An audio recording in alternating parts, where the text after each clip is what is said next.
topics and opinions expressed in the following show are solely those of the host and their guests and not those of W4CY Radio, its employees, or affiliates. We make no recommendations or endorsements for radio show programs, services, or products mentioned on air or on our web. No liability, explicit or implied, shall be extended to W4CY Radio or its employees or affiliates. Any questions or comments should be directed to those show hosts. Thank you for choosing W4CY Radio.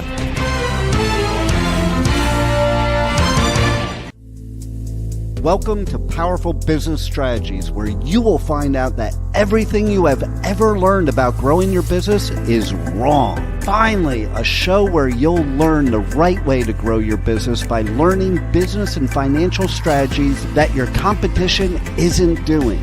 And now, here is your host, President of Next Step CFO, Michael Barbarita. And joining Michael for today's show as an executive moderator is Chuki Obiyo. Yes, this is Chuki, and I believe that gratitude is undefeated and growth is about the next step. It is an honor for me to moderate today's discussion with my good friend, Michael. Michael, how are you? Fantastic, Chuki. Hope you're doing well. Yes. My name is Michael Barbarita, President of Next Step CFO. And Next Step CFO is a fractional CFO and strategic implementation firm. And business owners hire us to double and triple their profit using business and financial strategies that their competition isn't doing. And our vision is to ensure that overwhelmed business owners achieve consistent profits that leads to the time freedom to build a legacy and the life they desire.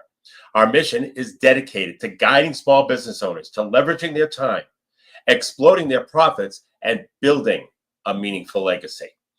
The show Powerful Business Strategies in our book of the same name is a step toward accomplishing that vision and mission. So with that, I'd like to hand it back to my co-author and moderator for the show, Chuki Obiyo.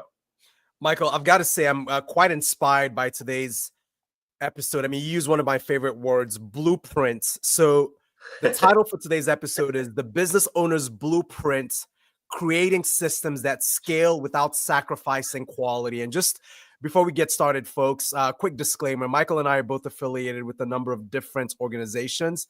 I currently serve as the Managing Director of Business Development for Vedder Price, a global business-focused law firm. In addition to that, it's truly energizing to collaborate with Michael to moderate business roundtables coast to coast and then document the insights from these roundtables as part of our book, Powerful Business Strategies. But please note that the views expressed on this show are based on personal views from these very successful stories and experiences across different business owner conversations. Now, look, my mission as a fearless moderator is to ask the right questions to help you, the listener, learn the best business strategies that the competition isn't doing. With that, back over to Michael. Thank you, Chuki. So before we dive in, I want to share something that's been, quite frankly, it's been on my mind lately. As business owners, we often feel like we're climbing a mountain with no summit in sight. That the daily demands feel endless. And sometimes we wonder if all this effort is really worth it. But let me tell you something. The businesses that truly change lives aren't built on constant hustle. They're built on intelligent systems that multiply your impact. The most successful business owners I've worked with didn't just work harder. They created blueprints that allowed their vision to scale beyond their personal limitations.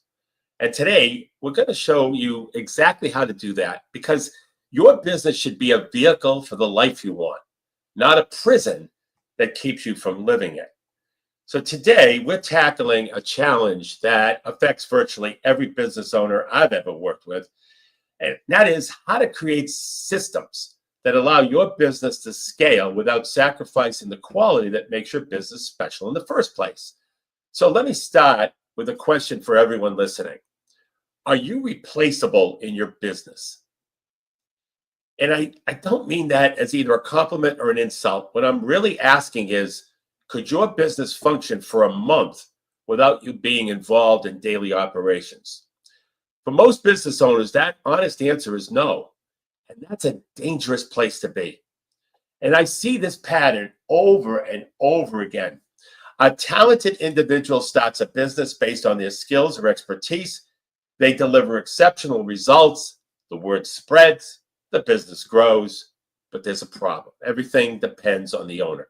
the quality, the customer relationships, the problem solving. It all runs through one person, and that creates a ceiling on growth that's almost impossible to break.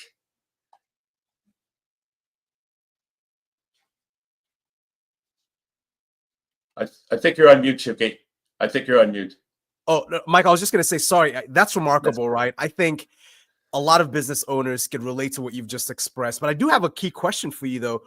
What's the mistake, the big mistake that business owners make that just kind of keeps them trapped in that situation? Well, the key mistake is confusing standardization with the loss of quality. You see, yeah, most business owners believe their personal touch is what makes their product or service special. And there's some truth to that, especially in the early days. But they make the critical error of thinking, if I systematize this, it'll be generic and what makes it special. And that couldn't be more wrong. The truth is that proper systems don't diminish quality. They guarantee it consistently. So think about it. The most renowned businesses in the world, from luxury hotels to fine restaurants to premium car manufacturers, they all have exacting systems that ensure consistency. And those systems don't make the experience worse. They make it reliably excellent. And let me share an example. A high-end custom cabinet manufacturing company business owner for years personally inspected every project before delivery. And when it was suggested to create a standardized quality control system that would allow other team members to handle inspections, he was pretty skeptical. He said, "No one has my eye for detail." And after a lot of arm wrestling, they developed a comprehensive checklist system with detailed photographs showing acceptable versus unacceptable quality markers. Within 3 months, his quality control manager was catching issues that even the owner had occasionally missed.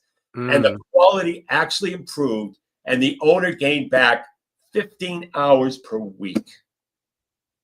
Wow. That is fascinating. And Michael, hopefully you can hear me okay, correct? I can. Yep. Okay, look, so I've got to ask, so are you saying, Michael, like systematizing can actually improve quality and then free up an owner's time? That's what I hear you saying, but I do have a question related to this. So why do you think so many business owners resist this approach? Well, it comes down to a couple of things. Identity and fear. Most business owners wrap their identity into being the hero who solves all the problems.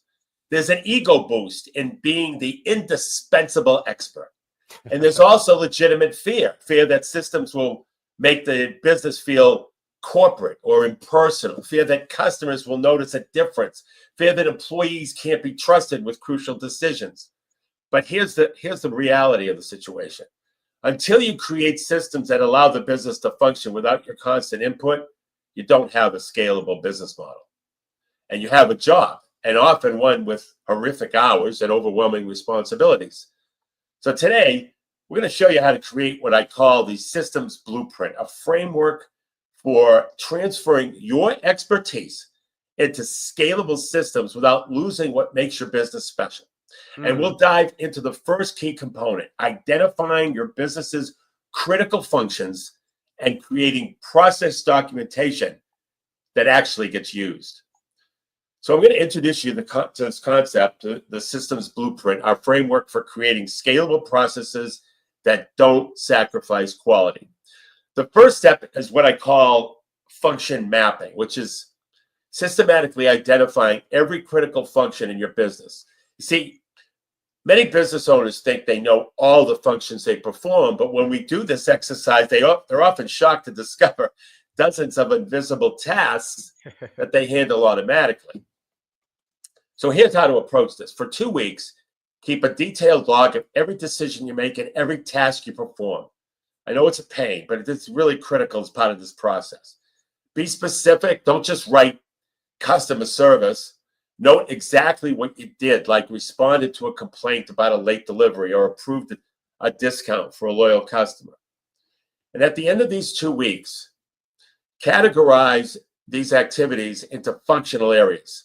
And you'll typically find they fall into categories like operations, finance, sales, customer service, quality control, marketing, product and service delivery. But here's where most businesses get it wrong. They try to systemize everything at once and quickly become overwhelmed. Instead, you need to prioritize by asking 3 critical questions about each function. How critical is this to customer satisfaction? That's the first question. Second is, how much of my personal time does this consume? And third, how specialized is the knowledge required? Functions that score high on these 3 become your priority targets for systemization. Yeah, that makes a lot of sense, Michael. But now, once you've identified these critical functions, how do you actually document processes that people will actually follow, right? I mean, making this practical. Because as you and I know, I mean, most business owners that we know, I mean, they've tried creating manuals, but they just collect dust, right? I mean, what are your thoughts there? Yeah, that's true. The traditional approach to documentation fails because it's too cumbersome and disconnected from how people actually learn and work. So the solution was what I call micro documentation, where you create bite-sized process documents that are task-specific, visual, and available at the point of need. And here's how that works. For each critical task, create a simple 1-page document with these 5 components. Number 1, a clear title describing the specific task. Secondly, the described outcome and why it matters. Third, a visual flow chart showing decision points. Fourth, common problems and solutions. And fifth, quality standards with visual examples wherever possible. Then make these documents accessible exactly where the work happens, whether that's physically posted at workstations or digitally accessible through QR codes or a knowledge base.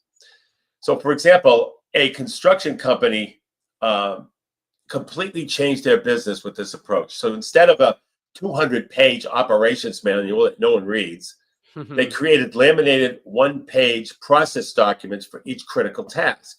And site supervisors could pull these reference guides as needed, and quality issues dropped by 62% in the first quarter after implementing it. But documentation alone isn't enough. You need to ensure the adoption, meaning, and that kind of brings me to the second component, which is creating accountability systems that ensure your processes are actually followed, because many business owners create documentation but have no way to verify if processes are being followed correctly. And that's why you need simple audit mechanisms and regular check-ins where you or a manager verify that the processes are being followed and producing the expected results. Yeah, for example, a restaurant implemented a simple process adherence scorecard where managers would conduct random checks on 5 critical processes each week. Teams that maintain 90% plus adherence receive bonuses, creating positive peer pressure to follow those systems. So Michael, look, I find this fascinating. It's quite interesting. Now, I imagine some business owners might worry that this level of systematization, right? How's that for a word? This level of systematization might stifle creativity, right? Or make the business feel like rigid or, robotic or bureaucratic. How do you address that concern?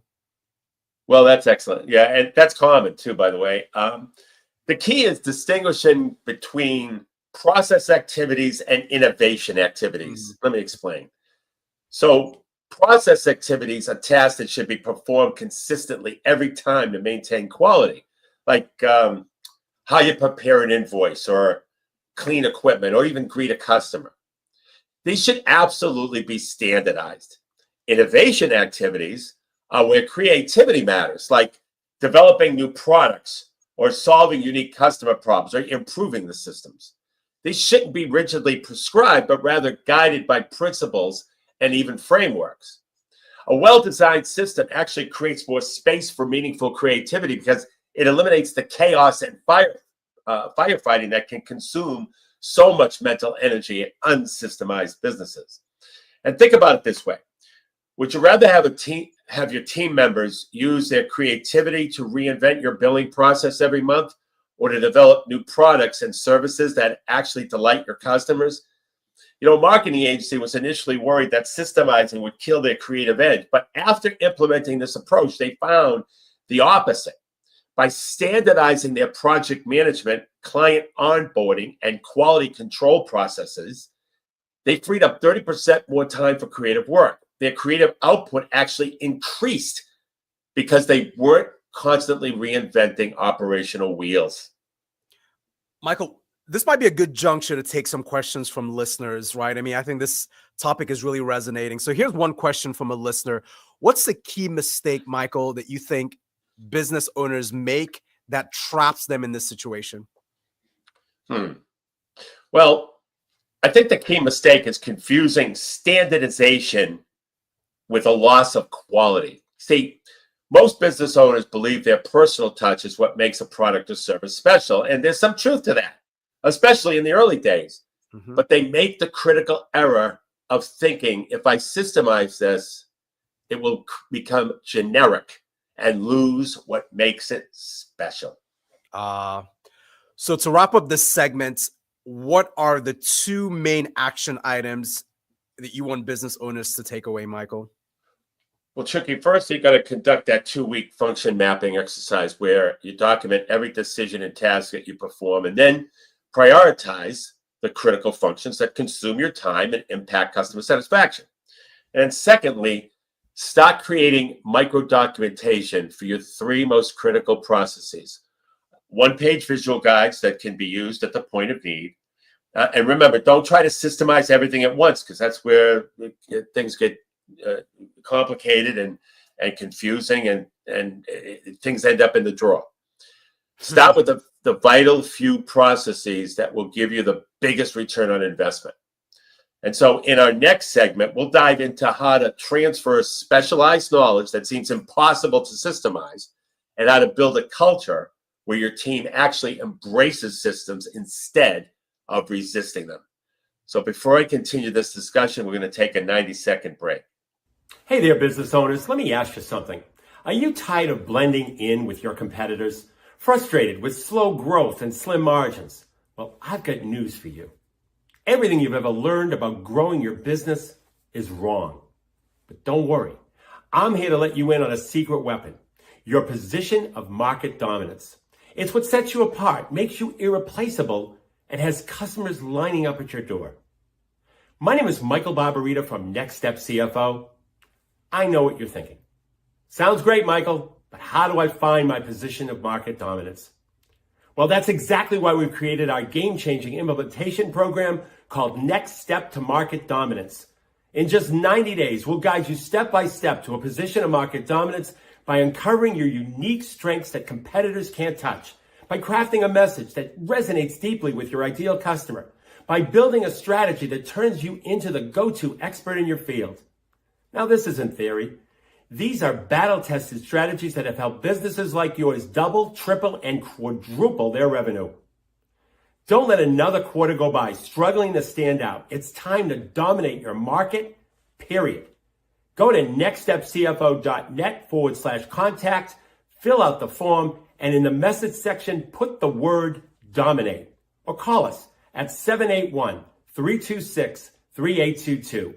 That's nextstepcfo.net/contact, or call us at 781-326-3822. Welcome back to Powerful Business Strategies. And remember, if you missed any part of our program, you could go to powerfulbusinessstrategies.com and get the replay. And that includes if you're driving and you can't take notes.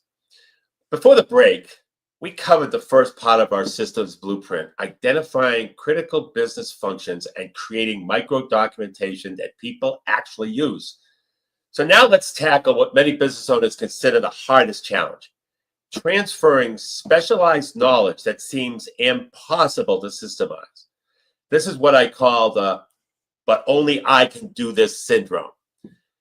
And I've heard countless business owners say things like, only I can handle our VIP clients. Only I can create designs that meet our standards. Only I can accurately estimate these complex projects. But here's the truth. Almost any specialized knowledge can be systemized if you use the right approach. The mistake most business owners make is trying to document the what without capturing the why and how. And let me explain. So when you've mastered something, you make decisions based on subtle cues and patterns that you recognize unconsciously. Simply documenting steps won't transfer this expertise. Instead, you need to create what I call decision systems that capture your decision-making criteria and thought process. So here's how to create a decision system. First, that's kind of a 6-step process. First, identify a complex decision that you make regularly. Second, document 10 to 15 real examples of this decision. Third, for each example, write down what information you considered. Fourth, document your decision and specifically why you made it. And then fifth, look for patterns in your decision-making criteria.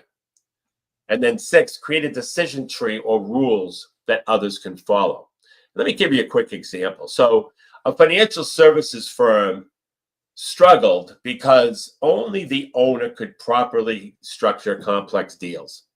He documented 12 recent deals. That's very true. He documented 12 recent deals, analyzing how he evaluated risk factors, structured terms, and how he made pricing decisions. And from this, he created a deal structuring matrix that his team could actually use to handle 80% of the deals without his involvement. Now, the remaining 20% of truly unique situations still required his expertise, but freeing up 80% of these decisions improved the workflow and saved the business owner an inordinate amount of time.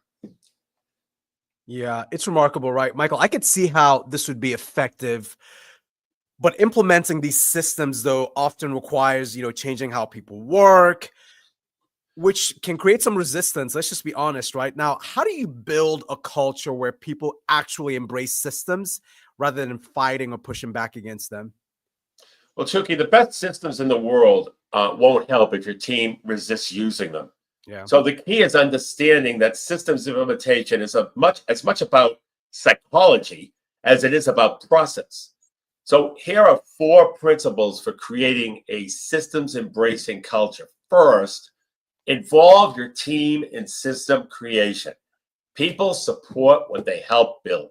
When team members contribute to developing process, they're invested in their success. This doesn't mean designed by committee, but it does mean seeking input from those who will use the systems.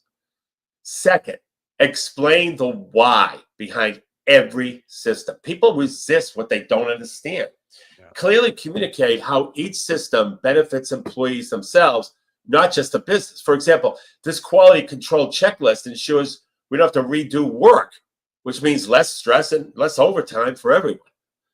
Third, start with early wins.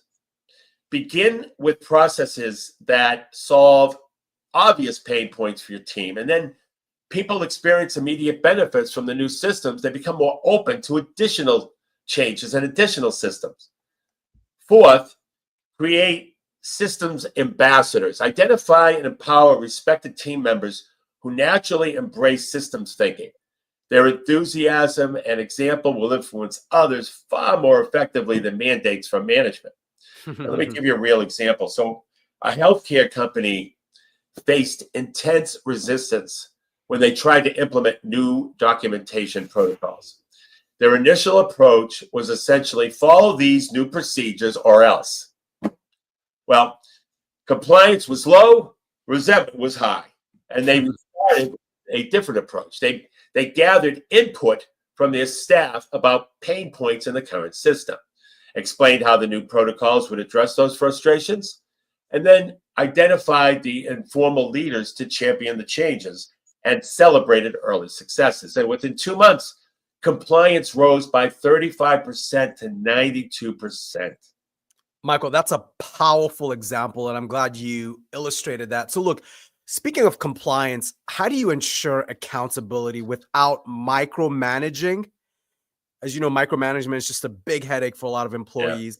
Now, many business owners that we've worked with, I mean, they do struggle to find that balance, right, Michael? Yeah. Finding that balance, though, is kind of critical. The goal isn't creating a culture of rigid compliance, but rather one of ownership and accountability. And here's how to achieve that. First, establish clear, measurable standards. Vague expectations lead to inconsistent results and mistakes. Define specific, observable criteria for each success for each process. For example, don't just say, provide excellent customer service, specify exactly what that looks like, such as respond to all customer inquiries within 2 hours. Second, implement regular process audits, but make them developmental, not punitive. Use audits as opportunities for coaching and improvement, not just to catch mistakes. Third, create transparency around process adherence. When teams can see how they're performing against standards, natural peer accountability develops. And this might be as simple as a visual board showing key process metrics. Fourth, recognize and reward process champions, people who consistently follow and improve these systems. Public recognition of these individuals creates positive peer pressure. And then finally, tie compensation to system adherence. But be careful how you structure this. The goal is to reward consistent excellence, not create this fear of punishment. A manufacturing company actually implemented a quarterly bonus structure where 40% was tied to production targets, but 60% was tied to process adherence. They saw quality defects drop by 76%, while morale and retention actually improved because employees appreciated the clarity and the consistency. So we do have a question from a listener. Implementing these systems often requires changing how people work, right? Michael, I think you and I could appreciate that. Yeah. And, this can create some resistance. So here's the question. How do you build a culture where people actually embrace systems rather than fight them?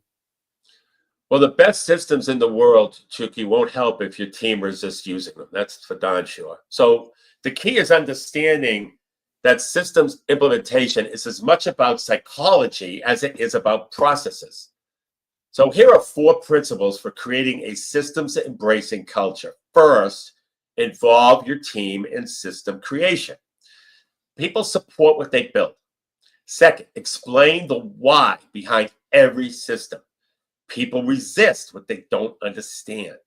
Third, start with early wins. Begin with processes that solve obvious pain points for your team.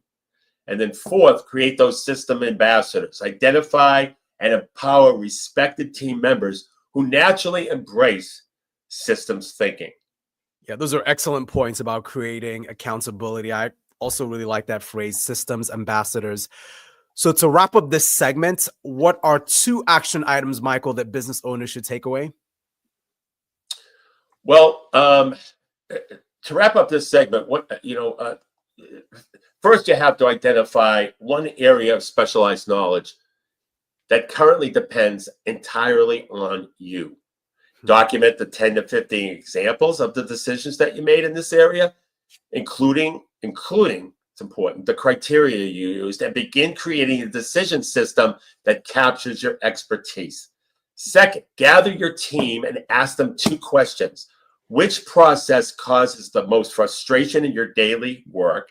And second, what would make it easier for you to consistently follow our critical procedures? Their answers will give you invaluable insights into creating systems that the people will actually use. And in our next segment, we'll cover how to use technology to scale your systems without creating unnecessary complexity, and how to continuously improve your systems so they evolve with your business. So before I continue this discussion, we're going to take a 90-second break. Hey there, business owners. Let me ask you something. Are you tired of blending in with your competitors? Frustrated with slow growth and slim margins? Well, I've got news for you. Everything you've ever learned about growing your business is wrong. But don't worry. I'm here to let you in on a secret weapon, your position of market dominance. It's what sets you apart, makes you irreplaceable, and has customers lining up at your door. My name is Michael Barbarita from Next Step CFO. I know what you're thinking. Sounds great, Michael, but how do I find my position of market dominance? Well, that's exactly why we've created our game-changing implementation program called Next Step to Market Dominance. In just 90 days, we'll guide you step by step to a position of market dominance by uncovering your unique strengths that competitors can't touch, by crafting a message that resonates deeply with your ideal customer, by building a strategy that turns you into the go-to expert in your field. Now, this isn't theory. These are battle-tested strategies that have helped businesses like yours double, triple, and quadruple their revenue. Don't let another quarter go by struggling to stand out. It's time to dominate your market, period. Go to nextstepcfo.net/contact, fill out the form, and in the message section, put the word dominate. Or call us at 781-326-3822. That's nextstepcfo.net/contact, or call us at 781-326-3822. Welcome back to Powerful Business Strategies. And remember, you can catch any of our replays at powerfulbusinessstrategies.com. So far, we've covered identifying critical functions, creating effective documentation, transferring specialized knowledge, and building a systems embracing culture. Now let's discuss how to leverage technology to scale your systems without creating unnecessary complexity. And this is where many business owners go wrong. They either ignore technology entirely and rely on manual processes that really don't scale, or they implement overly complex systems that create more problems than they solve. And the key is finding the right balance, which I call appropriate automation. And that's using technology strategically to eliminate bottlenecks and repetitive tasks while maintaining flexibility where it matters. And start by conducting a digital friction audit for 1 week. Have everyone on your team document moments when they feel slowed down by technology or manual process. Look for patterns. These are your prime candidates for automation. Next, categorize these friction points into 3 levels. Level 1 is simple automation using existing tools.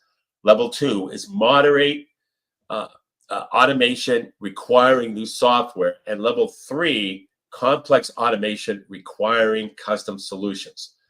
Always start with level 1 opportunities, which typically deliver 80% of the benefits for 20% of the cost and effort.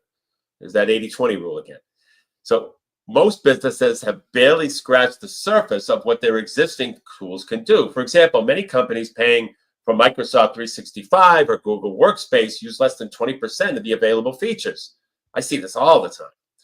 And a service business discovered that they could eliminate 15 hours of weekly administrative work simply by creating automated document generation templates in tools they already owned. They already own these tools.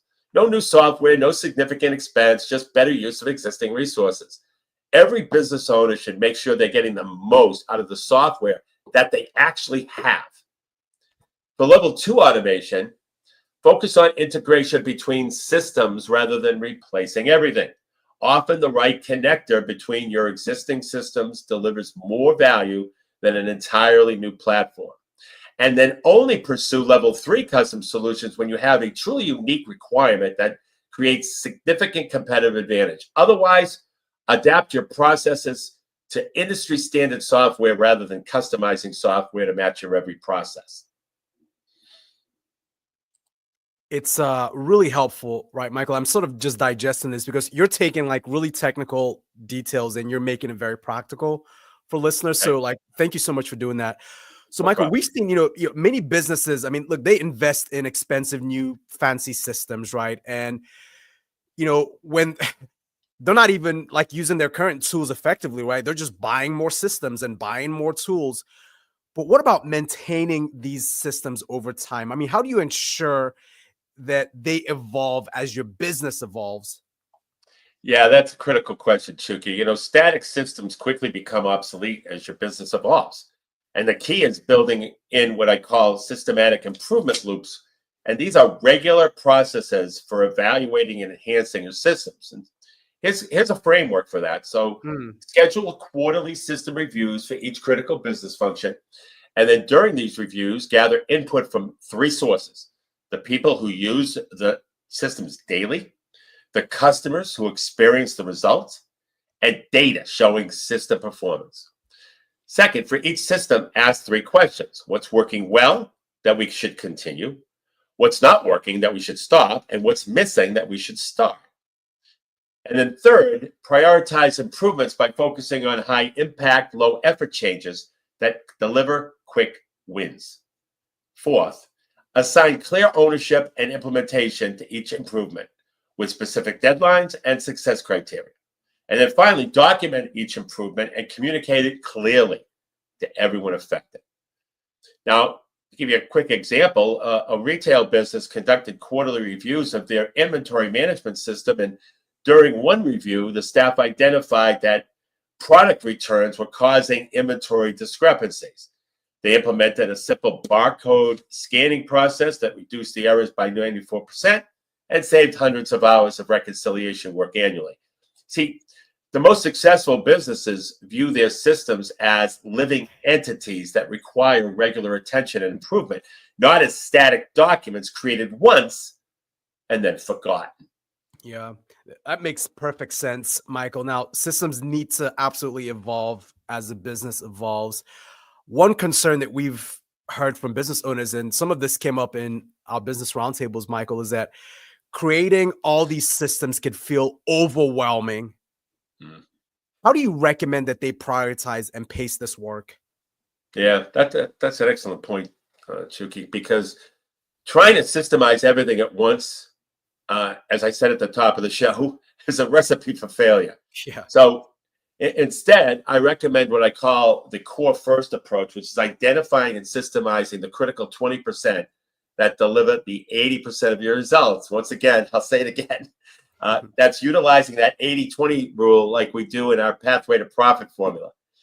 And start by asking questions: which processes directly impact customer satisfaction? What activities consume most of your personal time? Which areas currently experience the most quality problems? And which function would provide the greatest relief if they were systematized? And this analysis typically reveals 3 to 5 core processes that should be your first priorities. Focus exclusively on these until they're running smoothly before moving to the next tier of importance.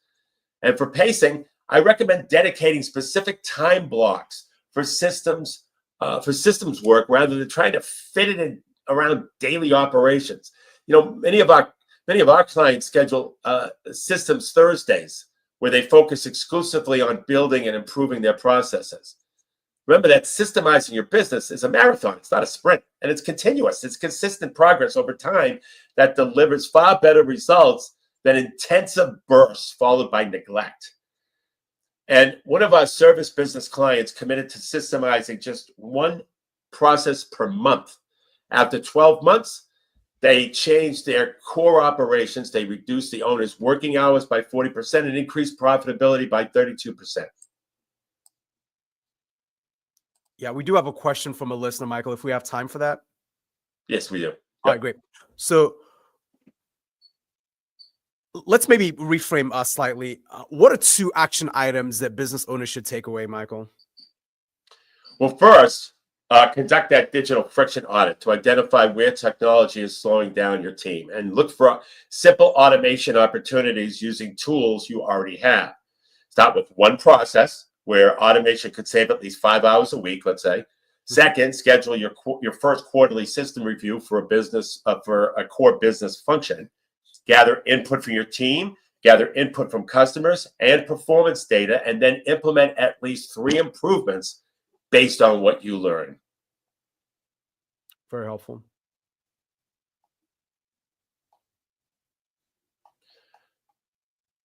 I see a question from the audience, Chuki. The 2 action items business owners should take away, and so Yeah. first, I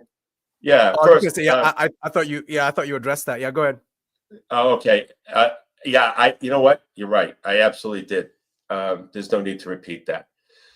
So let me close by saying, as we wrap up today's episode on creating systems at scale without sacrificing quality, let's summarize the key elements of the systems blueprint. First, identify your critical business functions through systematic function mapping, prioritizing areas that consume your time and impact customer satisfaction. Second, create micro documentation, concise visual process guides available at the point of need rather than buried in lengthy manuals. Third, transfer specialized knowledge by documenting your decision-making criteria and creating decision systems that capture expertise. Fourth, build a systems embracing culture by involving your team, explaining the why behind systems, and starting with early wins and creating those system ambassadors we talked about. Fifth, implement appropriate automation, focusing first on maximizing your existing tools before investing in new technology. And then finally, establish systematic improvement loops to ensure that systems evolve as your business grows. You know, the journey to creating a systems-driven business isn't about eliminating your unique approach. It's about scaling your expertise and values beyond your personal capacity. And when it's done correctly, systemization enhances quality rather than diminishing it. Remember that this is an incremental process. Don't try to systemize everything at once. That's a huge mistake. Start with your most critical functions, create simple but effective documentation, and build momentum through early wins. Over time, these efforts compound on each other, transforming your business from owner-dependent to systems-dependent. Yeah, Michael, you might sort of chuckle at this. I've gotten some commentary from listeners.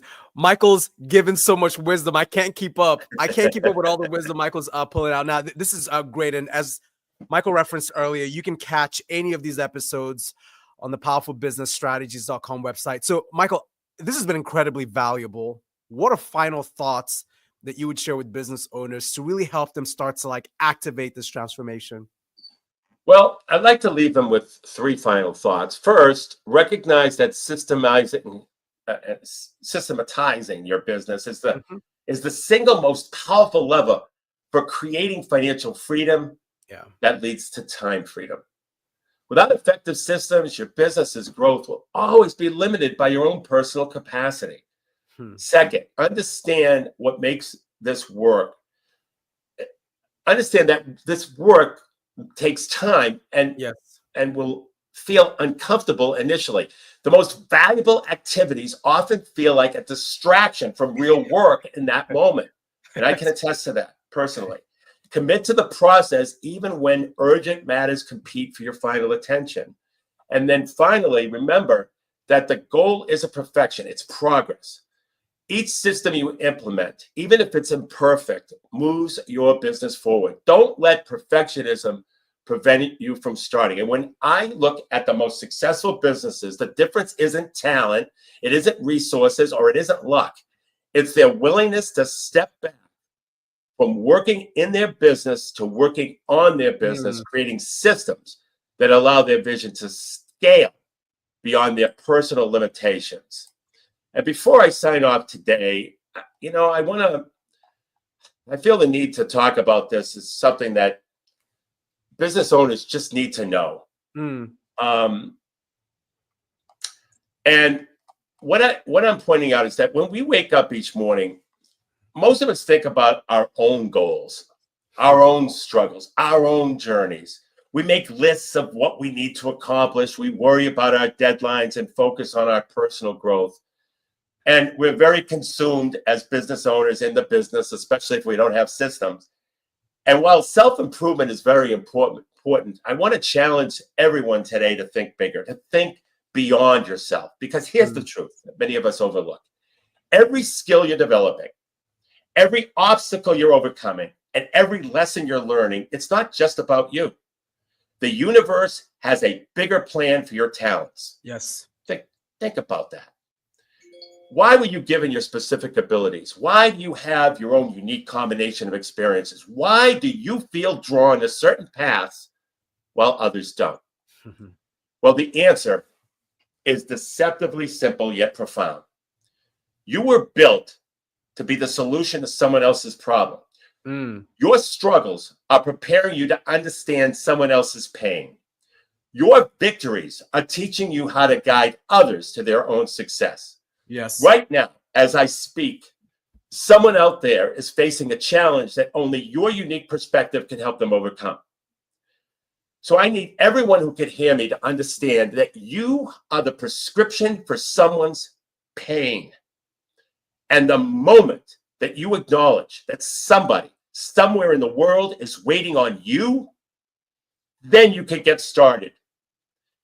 Then you can have that energy of commitment, that energy of drive, that energy of perseverance, that energy of, oh, I might be an underdog, but I will not be denied. I will not be ignored. Only then the world will know who you are, and you will create such a profound impact with your unique fingerprint that you will never be forgotten, even when your physical body is long gone. That should be your goal every day when you wake up, open your eyes, and you hear that beautiful sound of inhale, exhale. Whose life am I going to touch today? How am I going to enhance my legacy today? And who am I going to show up for today? To get a copy of the book, Powerful Business Strategy, simply go to our website, www.nextstepcfo.net. It's totally complimentary. And until next Monday at noon Eastern Time, for Chuki Obiyo, my name is Michael Barbarita. And remember, don't keep doing what your competition is doing.